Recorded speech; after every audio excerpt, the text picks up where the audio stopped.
Okay, well, I'm just about ready to kick off King David here. But I noticed something in my intro. After pulling the event chit, somebody got one called Alliance. And apparently there is indeed, and this makes me much happier because at least I was really frustrated if this wasn't the case. But there is a chance with these markers during the event phase to bring another country into your alliance. And more than just, it's not purely balanced. So for example, for the most part, you're able to spend resource points for +1s if you have friendly armies in adjacent areas to the minor country. You get bonuses for intimidation. But there are also some special modifiers, like Judah has a -1 with Moab or Edom, and -2 with Ammon or Negev. Arameah has a +1 with Ammon.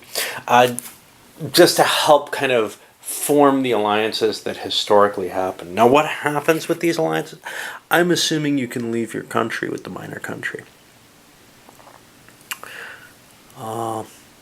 After you announce your modifiers, though, opposing players can use their armies for negative modifiers and can spend resources to counter. Then you roll a d10, and the opposing player modifiers, and you have to get a 10 or higher. So it's fairly likely, if your opponents don't want you to have it, for you to fail. But if you're only threatening one person with the alliance, then it could end up just being a spend off against that person. So it may be that those minors are less likely to ally with you as at the beginning of the game, but towards the end of the game, once maybe a couple of countries are really powering up, then it becomes a little bit easier because you're just bidding off against one person. Of course, that person's probably pretty big. Okay, let's look at the sequence of play. I've already done the initiative determination. That probably shouldn't have happened yet. I should have done the diplomacy. My setup actually had some... There's no diplomacy before the setup, but it had some considerations in play that are going to affect the diplomacy of the game. So I set them up in order that they showed up here. So the Philistines set up first with the thought of advancing into some of this neutral territory and making a move on Tyre. They're kind of pulling back from that a little bit. Judah set up, well, they have a lot of pieces. They want the neutral territory, and they feel the Philistines are just their natural enemy at this point. Anyone else they wanted to go through, like if they wanted to hit Moab, they kind of have to go through Edom, or they have to come up and cross the Jordan. Neither of them is as tempting to them. They feel they have the advantages. They want to go after the Philistines, as they historically did. Given that, Tyre is probably pointing out to the Philistines, look, let's not fight. How about you and him fight, and I'll take care of my other threat, which is Arameah. And I think that's probably going to be an acceptable argument. Speaking of Arameah, well, they set themselves up with a dual thing, planning on working with the Philistines to take Tyre out, as well as pushing down and grabbing some neutral territory. Now, if the Philistines don't attack Tyre, the numbers don't really work for them, although they have a leader which might help. Our next one, Tyre itself, well, we've kind of talked about them all around the place. And then finally to Moab. Now Moab set itself up, and this can be dangerous, for an advance into the neutral area, but a strike into Edom.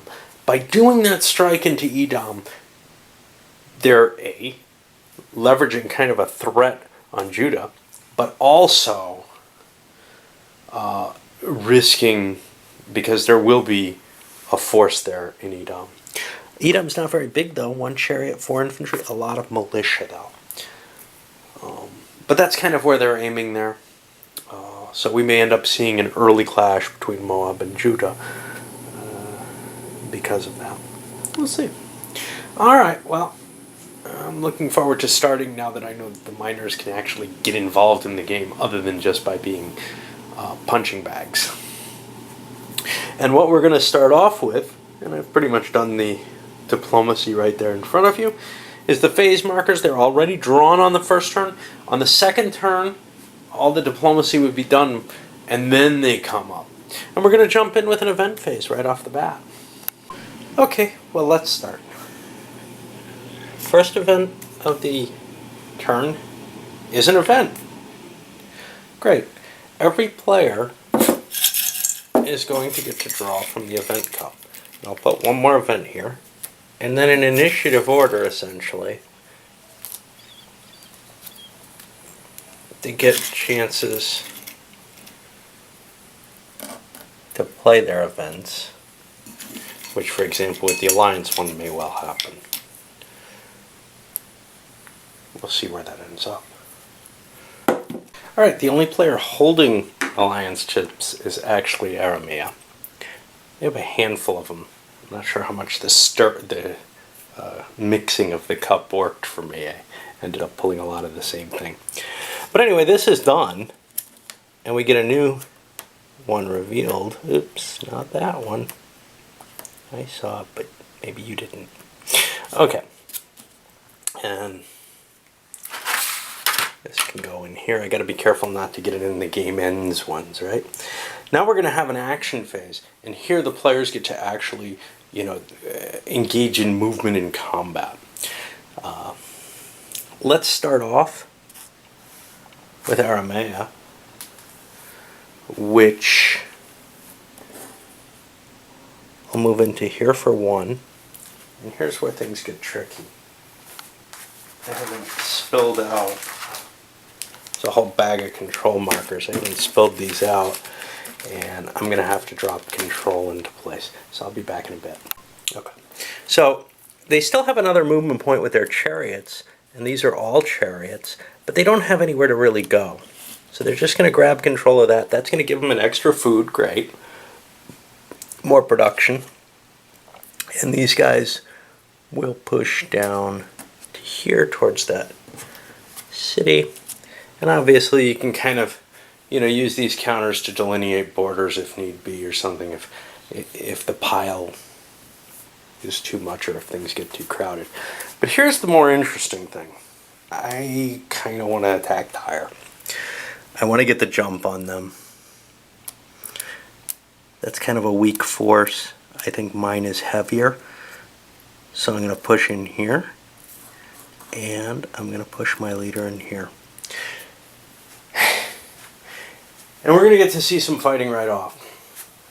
The point with all of this is I got to get the jump on them, because if they are not going to be fighting the Philistines, my only real chance is to reduce their troop strength, because I have less here than the entire force of Tyre.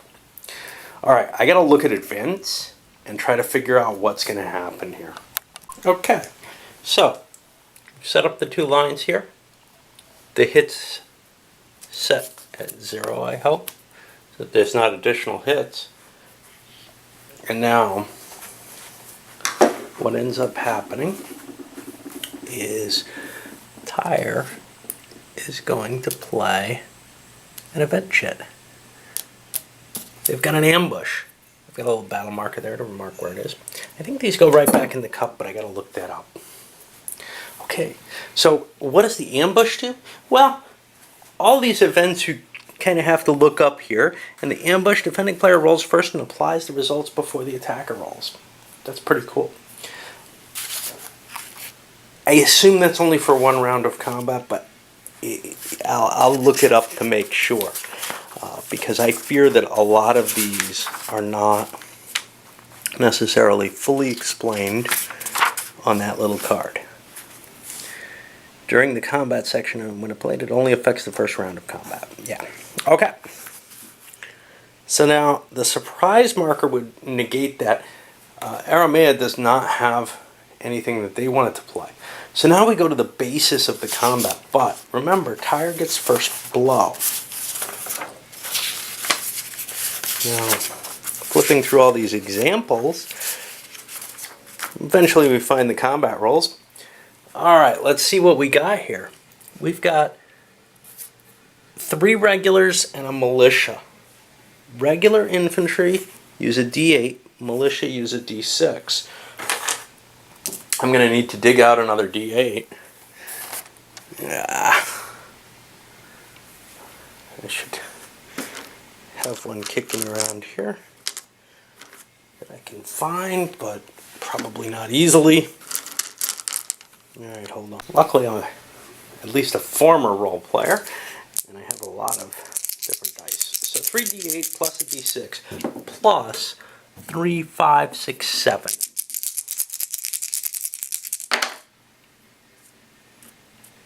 13, 16, 19, 21. Those hits are applied to the Aramaeans before I take any. So, I can't remember how much I counted. 3, 4, 5, 6, 7, 13, 16, 19, 21. Well, it's 8, 16. This would make 22, so that's not necessarily the... You have to use as many as possible. So 12, 20. And this one's dead. He can come back, but he's out of there. He's not in this combat. So now, the Aramaeans get to fight back.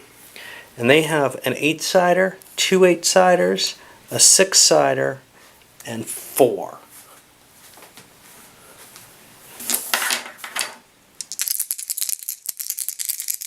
Oh, and they've taken 1 additional hit factor, because I could only use 20 of the 21. Okay, and they only do 7 points, plus 4 is 11, which means I have to kind of maybe do a little bit of math in my head and check out, hey, can I do it this way, can I do it that way, right? So I'm at 11, huh? That's going to be hard. 8 is almost definite. I want to take it on a bit.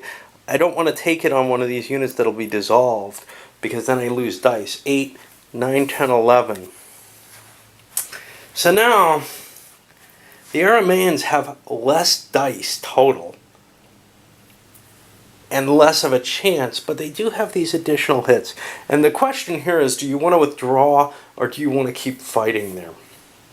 And that's a hard call here. I'm going to pull out. I don't think it's to my advantage to try to wipe this battle, to finish this battle out. In which case, all these excess hits go away. And now we have another battle down here. Now the leader doesn't matter. He just brought you more troops. I've got chariots, but I'm in the hills. Chariots mean... This doesn't intervene directly in the combat. Chariots mean that they normally get a D10 and take 10 hits, but they get a D8 and take 8 hits because I'm in the hills, which isn't anywhere near as interesting. Now, good old Tyre really was set up for this. They have another ambush.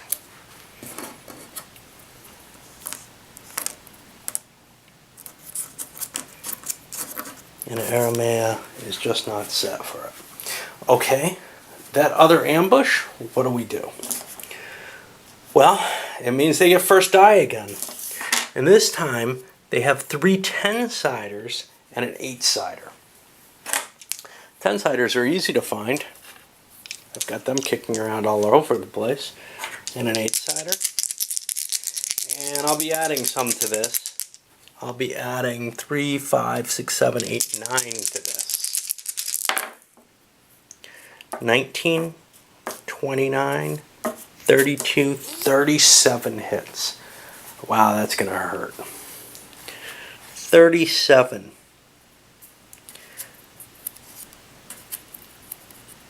There's 24. 24. 36. Now I get to swing back though. Okay, I've got 3, 4 8-siders, and a 6-sider. 4 8-siders and a 6-sider at plus 3, 4, 5, 6, 7, 8.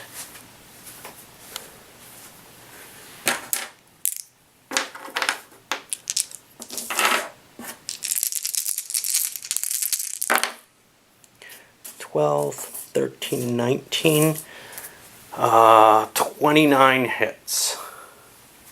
Oh, I think I've got a hit on him. I'm not sure. 29, or no, on him. 29 hits. How can I divide that up? Well, these guys take 10 each. So that's 10, 20, 8, and they take a hit. Here, I'm not in that bad a shape comparatively. In the last battle, I was really kind of wiped out. I would like to do some damage to Tyre in the north and maybe be able to set myself up so I can lay siege. But siege, you still got an assault in it. There's no way to break a city just by starving it out. So I'm going to keep fighting. And this gets kind of tricky because now the die rolls become simultaneous. So, well, let's go over to the Tyre first. And they're going to have 1, 2, 3, 3 10-siders and an 8-sider at plus 6.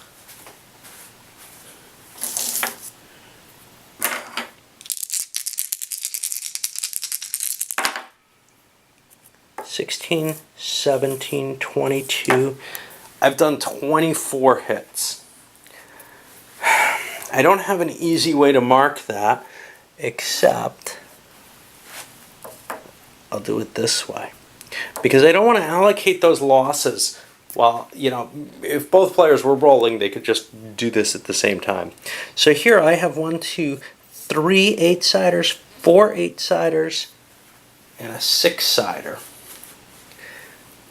1, 2, 3, 4, 5, 6, 7, 8 at plus 8. 4 8-siders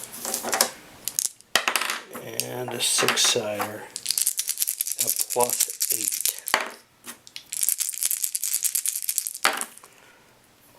Okay, I got a lot there. 16, 22, 28, 35 points. So I did a heavier hit here. Now let's look over here. He, I believe, has to take this first. I said 35 hits, make it 36. That's 8. No, that's 10. That means there's 26 left.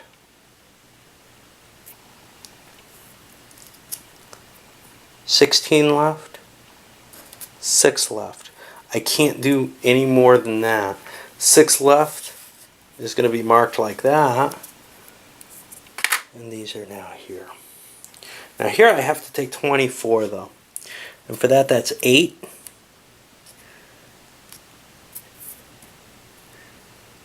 $16.22 it looks like. Oh no, these are 8s. Oh geez, I can't remember if I counted right.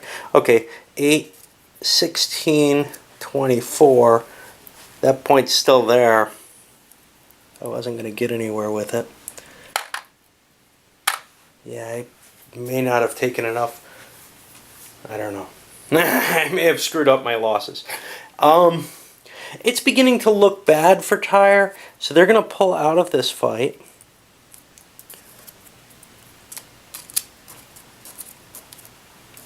And that puts these guys in a siege position. Now they have 3 6-sided dice against 3 10-sided dice. That's not a good numerical odds. So I think I'm not gonna make my siege assault at this point. I'm gonna mark a couple of places to remind me where I am, that these guys went. It's gonna be Tyre's turn next. It does not look good for Aramir right now, but I want to load this one up. And yes, we're taking a lot of time on this first turn. I'll probably stop rolling dice as much while I'm talking, but I'll also